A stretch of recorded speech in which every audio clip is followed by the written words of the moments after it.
Beautiful faces function. Don't take my word for it. Take a look at this patient. Within 16 months and working with 2 chiropractors, my functional therapist, and using oral appliance therapy myself called the Divos Appliance, look at the changes I was able to make, not just in her face and cheekbones, orientation of the eyes, neck, posture, name it. Just about everything in this patient improved. Why? Because we made the most important function of her body easier, less taxing on the system. The way she's stacking her head on top of her spine improved because the structures that are orienting her to the space, eyes, mouth, nose, tongue, all are sufficing in a more functional state. So by changing those orientations and correcting the way that they relate to each other, we improve the neurology. And improving the neurology always has to be accompanied by the proper posture of the tongue at the roof, which means proper nasal breathing. And you see, nasal breathing is not just closing the mouth.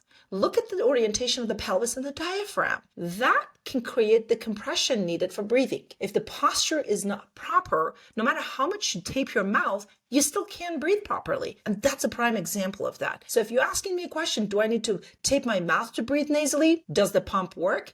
Can your tongue function, in fact, as an organ to just hold the fort? Or is your tongue your diaphragm? Is your tongue your neck? Is your tongue your occlusion? And when you're not addressing all of the areas that are failing, tipping the mouth is not going to do it. We have got to address the body as a whole. And this is just a prime example of that. Take a look at the mouth, take a look at the face, take a look at the posture. They all work together. I always say crooked teeth only work in crooked bodies. If we straighten the teeth, we got to straighten the body as well.